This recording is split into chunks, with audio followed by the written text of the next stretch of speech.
Assalamualaikum warahmatullahi wabarakatuh. Bapak Ibu yang kami hormati, perkenalkan saya Musyari STHI, Guru Pendidikan Agama Islam Budi Pekerti SMK bernama Dua Gombong, Kabupaten Kebumen, Jawa Tengah. Sekaligus saya mahasiswa PBG dalam jabatan tahun 2022 Angkatan 3 di LPTK UIN Salatiga. Pada hari ini, Jumat 12 Januari 2023, akan melaksanakan praktek pembelajaran ujian kinerja UKIN dengan tema memandikan dan mengkafani jenazah di SMK bernama Dua Gombong. Selamat menyaksikan. Assalamualaikum warahmatullahi wabarakatuh. Waalaikumsalam warahmatullahi wabarakatuh. Bagaimana kabarnya anak semuanya? Alhamdulillah, hari ini semuanya anak semuanya Indonesia. Sebelum kita pembelajaran, akhirnya pembelajaran pada hari ini kita wajib mengajar. Silakan untuk perwakilan Mas Sabto untuk memimpin doa pada itu siap. Doa mulai. Bismillahirrahmanirrahim. Raditu billahi rabban wa bil islami dinan wa bi Muhammadin nabiyya wa rasulah. Rabbi zidni ilma warzuqni fahma. Amin. Assalamualaikum warahmatullahi wabarakatuh. Waalaikumsalam warahmatullahi wabarakatuh.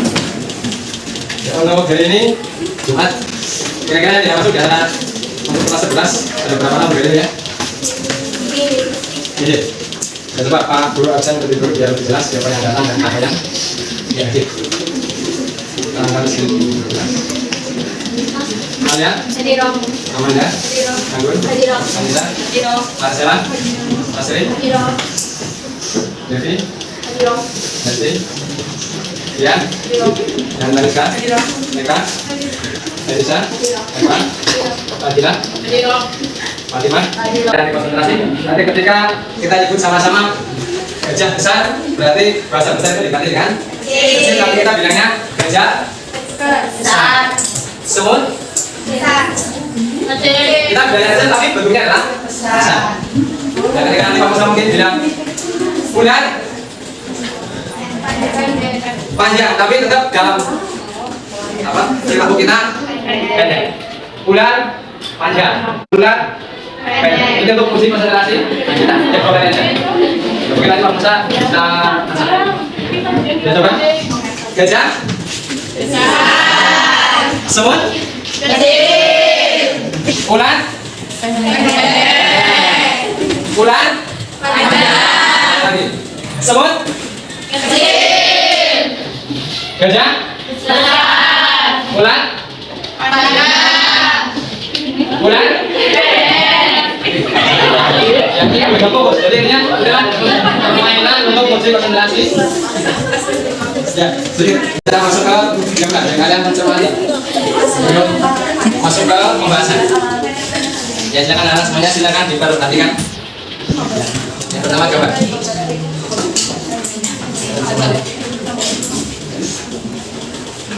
Ya, sarana kira-kira gambar-gambar yang dilihat ditampilkan di layar itu ada tabung Jepang, mungkin ada sama kolam baskom untuk air dan seterusnya. Ya, jadi kami jelas. Kira-kira dan anak-anak ada yang paham kira-kira ini untuk apa, Mbak? Adalah alat atau tenaga untuk memandikan jenazah. Ini termasuk masih ada daun bidara, ada minyak, ada debu tayangan dan mengkafani jenazah. Ya, jadi pertanyaan, sebelum kita bahas mandikan mengkafani jenazah, yaitu minggu kemarin, sebelum tahun baru ini, kita telah membahas jenazah yaitu kaitannya dengan masalah. Ya, jadi kaitannya dengan urusan jenazah. Ada yang tahu nggak, Mas? Kira-kira salah satu dalil si guru saya kalau kemarin ayat berapa? Surat apa? Masih ingat? Yang bunyinya adalah kullu nafsin dari wadul ya, Ali Imran ayat ya, subhanallah. Tepuk tangan untuk Mbak. Iya. Ya. Kemudian ada masalah jenazah lagi, mohon maaf, mungkin untuk perwakilan sebelah pojok front. Kira-kira hukum kaitan dengan masalah jenazah apa, Mbak Mifta? Mulai dari memandikan, mengapain nanti sampai memberikan hukumnya, Mbak. Satu, Ya, dibantu-bantu sama Mbak sebelahnya, Mbak Putri ya. Ada fardu man, ada fardu kifayah. Maunya apa fardu? Kifayah. Apa yang fardu kifayah? Perbuatan? Apa Mbak Sindir? Jadi kewajiban yang dilakukan ketika sudah ada salah satu melakukannya maka yang lain tidak berdosa. Itulah fardu kifayah. Adapun indikatornya, kenapa sih kita belajar ini? Pertama jelas, menjelaskan kewajiban seorang muslim terkait urusan jenazah, menganalisis ketentuan dan tata cara memandikan jenazah, tata cara mengapani jenazah. Kemudian yang berikutnya adalah menyajikan paparan dan ketentuan tata cara memandikan dan mengapani jenazah. Yang terakhir adalah mempraktekkan memandikan dan mengapani jenazah. Dan tujuannya sekarang, kenapa sih? Ada tujuan apa sih? Kok anak-anak perlu belajar tentang jenazah? Ada punya tujuan.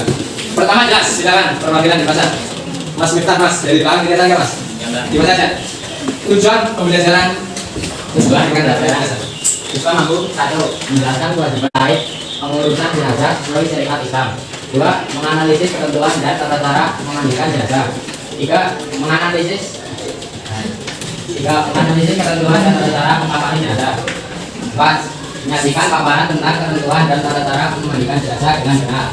Lima, menyajikan paparan tentang ketentuan dan tata cara mengapani jenazah dengan benar. 6. Mempraktekkan tata cara memandikan jenazah sesuai syariat Islam dengan baik dan benar. 7. Mempraktekkan tata cara mengapani jenazah sesuai syariat Islam dengan baik dan benar. Itulah tujuan kalian mempelajari tentang memandikan dan mengapani jenazah. Jadi minimal ada 7 tujuan. Yang paling penting adalah ada benar-benar paham. Jadi nanti ketika ada orang meninggal, bagaimana sih sebenarnya ngedusi kalau mengapani yang benar-benar dengan ajaran Islam. Kadang-kadang bagi orang yang tidak paham nanti mandinya itu seakan-akan sama dengan mandi orang biasa. Tapi kalau jawab nanti benar-benar terjadi. Sehingga nanti harapannya benar-benar nanti kalian ketika bertemu dengan kematian, kalau nanti kalian menjadi paham jelas paham. Sekarang untuk penjelasan silakan kita baca bersama. Surat Ali Imran ayat 185. Ya, dengan hitungan ketiga, orang mulai dari tahun sampai tahun. 1, 2, 3. Alhamdulillah. Saya kira kelompok sudah sebelum, silakan nanti kalian setiap kelompok nanti berusaha untuk mendiskusikan apa yang perlu didiskusikan. Ini tema untuk setiap kelompok. Nanti silakan dari 1, 2, 3, 4, 6 kelompok nanti berusaha untuk melihat tayangan video biar lebih paham. Dan nanti kelompok 1 membahas tentang bagaimana syarat orang yang benar bisa menikah jenazah. Nanti kelompok 2 membahas tentang ketentuan caranya memandikan. Yang ketiga, ketentuan dan cara mengapani jenazah. Yang keempat, nanti itu membedakan.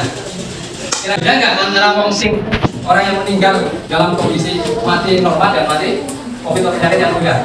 Nanti kalian bersihkan. Yang kelima, praktek untuk apa ini tidak benar memandikan jenazah. Nanti jelaskan ya. Tapi sebentar kita lihat dulu tayangan video berikut ini.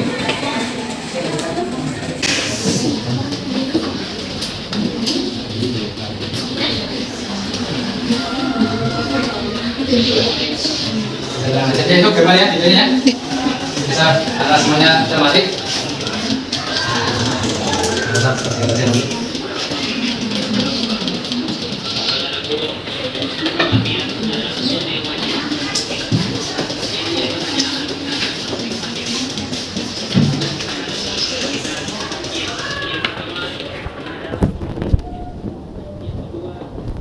Urusannya dengan kematian ada 4 mandi, memandikan, mengkafani, menyolatkan dan memakamkan jenazah. Pada kesempatan ini kita hanya mempelajari 2 tema, yaitu memandikan dan mengkafani jenazah. Bagaimana cara memandikan dan mengkafani jenazah? Yang pertama adalah untuk memandikan niat. Gimana niatnya? Kita harus menyiapkan. Kain kafan itu kira-kira berapa meter, lebar berapa, makanya diukur dengan jenazah yang meninggal. Kalau mudah di sini hanya sebatas punya kecil.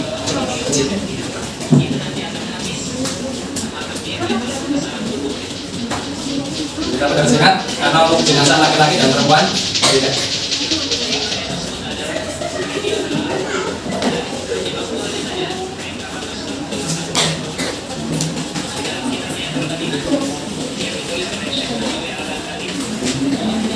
nanti bisa terjadi ketika sudah selesai mandikan, dia akan cerita aibnya atau penyakitnya jenazah.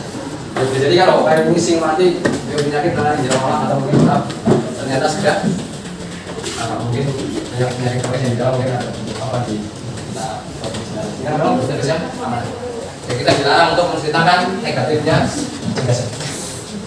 Kemudian yang berikutnya jenis kelamin yang bersama, laki-laki dibandingkan oleh laki-laki, perempuan dibandingkan oleh perempuan, kecuali istri ataupun oke. Bisa berdoa. Sekarang tinggal tata cara mandikan jenazah. Tadi kan ada nanti diskusikannya. Ya, bagaimana tata cara mandikan jenazah? Pertama adalah jenazah dibandingkan di tempat yang berdiri. Ada yang model tadi yang dalam gambar adalah di depan, ada yang dengan pangboleh ahli waris. Mungkin anak berapa, ada bagian kepala, mungkin bagian punggung dan seterusnya sampai kaki. Yang kedua, jenazah dibandingkan di tempat tertutup, artinya diseket. Kalau di kampung Pak Guru biasanya dengan kain keliling, nanti anak perempuan yang apa yang nggak tahu berarti perempuan yang keliling kain itu umumnya. Kalau di sini nggak tahu di daerah jadi dari mana sama atau di tempat terdekat di kain bongkahe. Kemudian jenazah daya dipakaian kain basah, jadi dengan sarung atau mungkin menutup biar tidak kelihatan auratnya.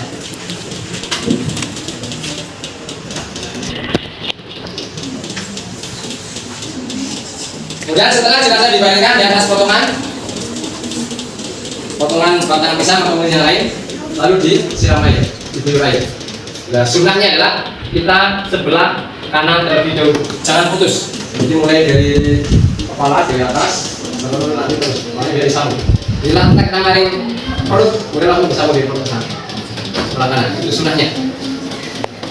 Kemudian jenazah dibersihkan, kotoran-kotorannya disabun, di keramas, disampo, dan untuk bumbunya giginya pun sama disekati. Nanti terakhir setelah selesai biasanya 3 kali, 5 kali, 7 kali kalau diangkat belum bersih. Baru kalau sudah selesai diaduk, baru diangkat.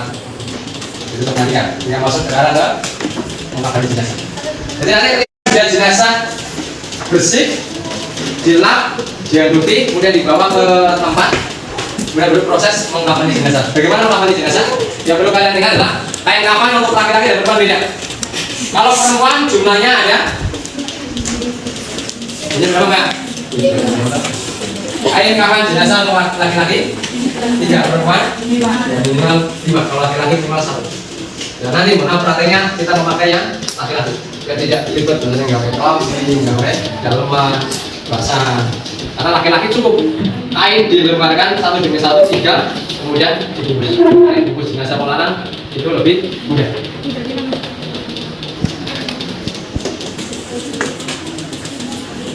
Bagaimana mengkafani jenazah? Jenazah laki-laki atau wanita bisa dibungkus dengan selapis misalnya. Yang dapat melapis seluruh tubuhnya untuk jenazah laki-laki dibungkus 3 lapis, untuk kain perempuan 5 lapis. Cara memakaikan kain kafan. Pertama adalah mula-mula memparkan selebar tekan. Tapi dia tidak harus. Tapi umumnya yang hari masyarakat ya, tikar hari meja, ditaruh di meja. Kemudian nanti setelah tikar adalah kain, apa kain? Potongan tali pocong. Ya sebenarnya 5, kalau betul 5, terbaik ada 5. Jadi gunakan yang kalau paling minim adalah 3. Kepala, di atas kepala, kemudian perut, terakhir adalah bawah kaki. Maka minimal 3.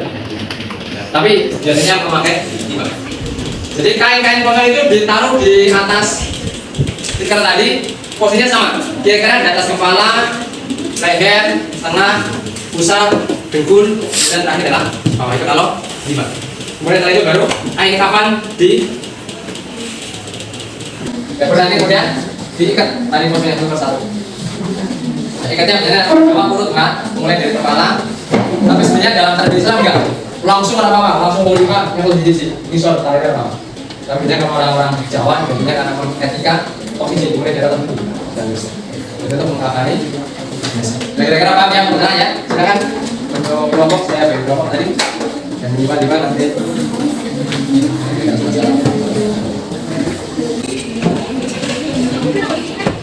Ya silakan yang kelompok 1 nanti membahas tentang syarat orang yang mengkafani jenazah. Biasa nanti ketua kelompoknya, kemudian anak-anak buahnya dan seterusnya. Dan kelompok B atas tara pemandikan jenazah materi melakukan. Ya, kalau koleksi. Yang ketiga, pengamanan jenazah. Atasannya ini diskusi belum prakteknya nanti. Kelompok 4, ada soalnya nanti ini. Tentang perbedaan bagaimana cara mengamati jenazah dan tidak. Ya, kelompok 6, jangan perhatian. Oh, katakan nanti mengamati jenazah. Ya, silakan bukunya bisa dilihat untuk bahan diskusi, atau mungkin kalian juga bisa lihat di internet atau Google untuk memperkaya khasanah dan lebih. Perkenalkan, kami dari kelompok 2 yang beranggotaan saya Siti Monika Syarif. Aku akan mempresentasikan hasil kelompok kami dengan tema ketentuan dan tata cara pemandikan jenazah. Yang pertama, jenazah dibaringkan di tempat yang tinggi seperti ranjang yang di atasnya juga diletakkan 5 atau 6 buah potongan batang pisang sebagai catalan. Kedua, jenazah dimandikan di tempat tertutup. Ketiga, jenazah hendaknya dipakaikan kain bandahan atau penutup aurat. 4. Setelah jenazah dibaringkan di atas potongan batang pisang, lalu dengan air dan sabun jenazah dibersihkan dari najis yang melekat di tubuhnya. Setelah itu dubur jenazah dibersihkan hingga bersih dengan tangan kiri yang memakai sarung tangan. Kemudian ganti sarung tangan yang bersih untuk membersihkan gigi dan mulut jenazah. Setelah jenazah dibersihkan dari najis, serta gigi dan mulutnya dibersihkan lalu dengan menggunakan air dan sabun mandi. Seluruh tubuh jenazah dari rambut kepala sampai telapak kaki dimandikan sampai bersih. Disunahkan mendahulukan bagian tubuh sebelah kanan, kemudian bagian tubuh sebelah kiri. Juga disunahkan dimandikan 3 kali atau 5 kali. Setelah selesai dimandikan, kemudian dirapikan rambutnya dengan serta didudukkan sebagaimana wudhu biasa. Kemudian badannya dikeringkan dengan handuk. Selesailah memandikan jenazah. Sekian. Wassalamualaikum warahmatullahi wabarakatuh. Ya, tidak betul teman-teman. Ya, untuk yang berikutnya silakan. Kelompok supaya perbedaan.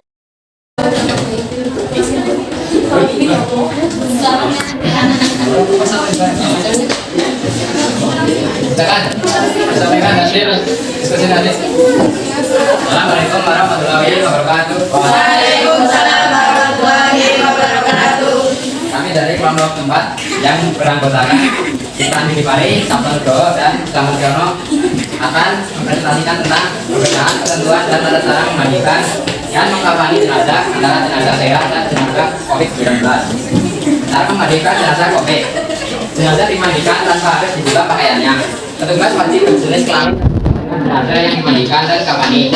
Jika petugas yang memandikan tidak ada yang berjenis kelamin sama, maka dimandikan oleh petugas yang ada dengan cara jenazah dimandikan tetap memakai pakaian.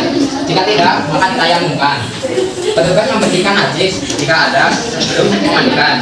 Petugas memandikan jenazah dengan cara mengucurkan air secara merata ke seluruh tubuh. Jika secara medis tidak bisa dimandikan, maka cukup ditayamumkan. Mengusap wajah dan kedua tangan jenazah minimal sampai pergelangan dengan debu. Untuk kepentingan perlindungan mandiri, pada saat mengusap, petugas tetap menggunakan APD.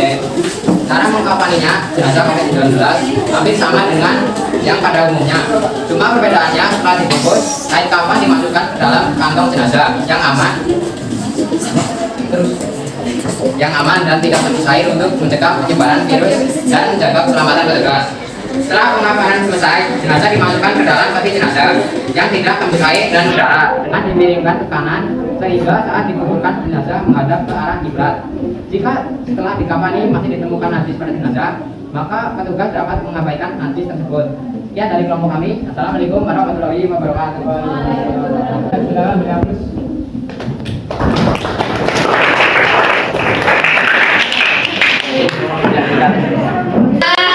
Assalamualaikum warahmatullahi wabarakatuh. Waalaikumsalam warahmatullahi wabarakatuh. Kami dari beranggotakan saya Naswa Alicia Putri, saya Fadila Rahmastawati, saya Miftah Hujana. Di sini kami akan mempraktikkan cara mengafani jenazah.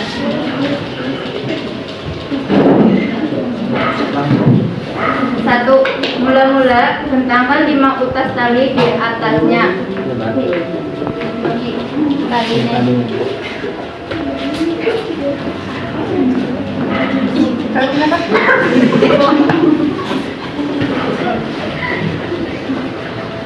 Letakkan di tempat kepala, tangan, lutut, dan mata kaki jenazah yang hendak dikafani. Kayaknya nggak jalan.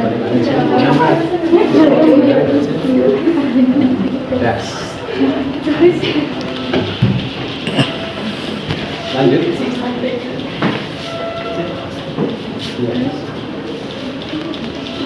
Gambarkan di atas tikar tersebut kain kafan yang sudah disiapkan sehelai dan helainya diberi harum-haruman.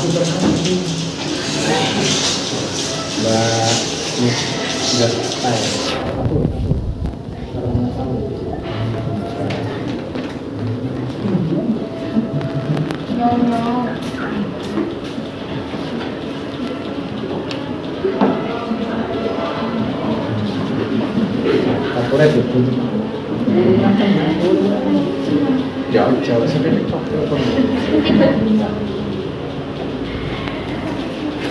Yang mana yang kata angkat ya.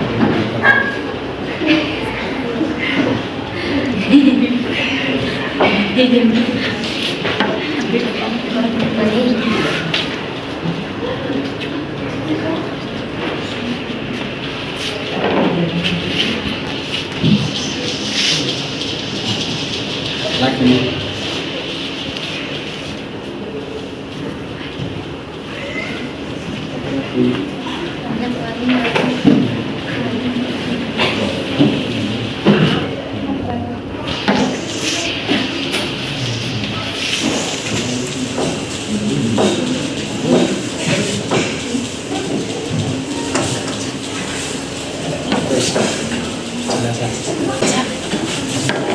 Jenazah hendaknya diolesi kapur halus-halus.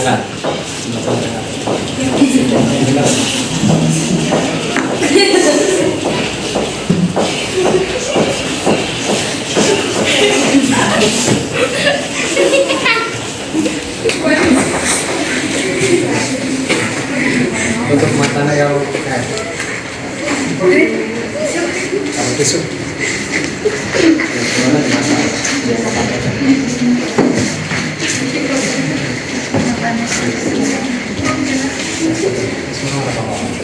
tutupin.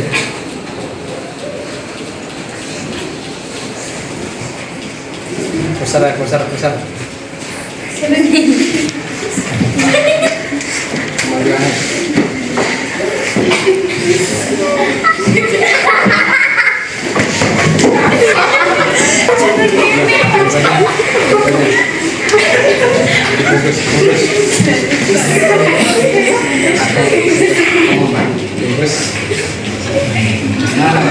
Terus jenazah dengan kapan dapat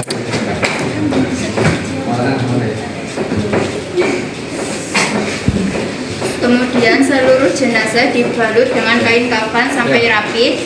Lalu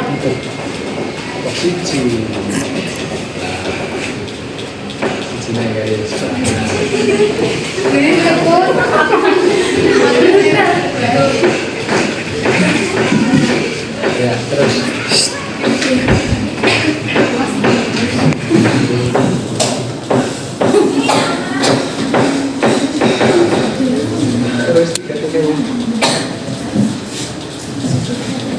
tadi dari atas kepala. lalu diikat dengan 4 utas tali yang sudah disiapkan, yaitu di bagian atas kepala, lengan, lutut, dan mata kaki.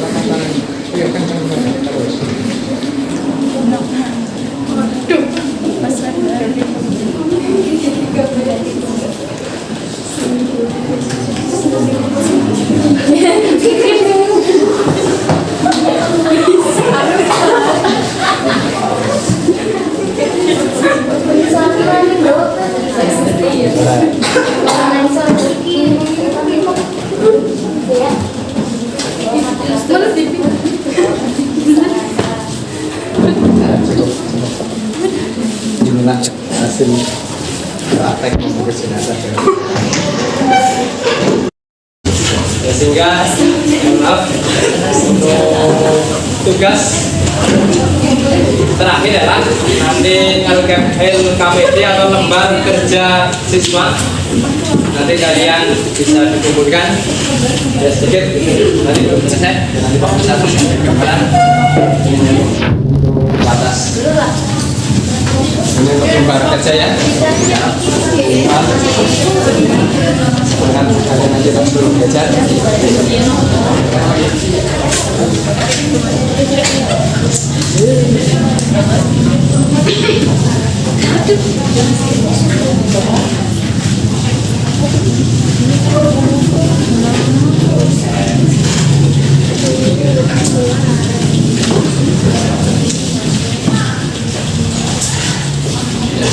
Itu silakan untuk lembar kerja siswa dan KPD kalian garap. Saya kasih waktu dan cukup pendek, sebelum selesai saya kita pahaminya. Biasa hitung 5 mundur selesai ya. 5, 4, 3, 2, 1. Selesai semua ya. Silakan untuk kolektif dikumpulkan. Kolektif apa? Perwakilan apa maju? Maju bukti umumnya. Maju samping Pak.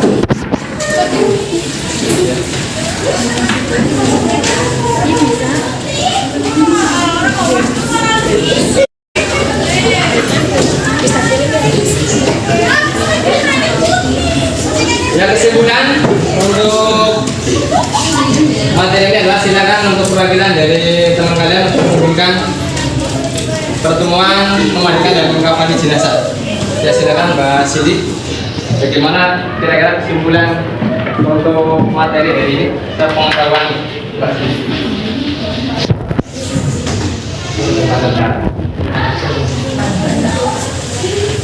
Ya, kesimpulan yang bisa ambil dari materi ini satu tidak? Kesimpulan yang saya dapatkan dari materi hari ini, yang pertama, hukum memandikan dan mengkafani jenazah dalam fardu kifayah. Yang kedua, kain kafan untuk laki-laki yaitu 3 lapis, sedangkan untuk perempuan 5 lapis. Yang ketiga, ada perbedaan antara memandikan dan mengkafani jenazah sehat dan jenazah COVID-19.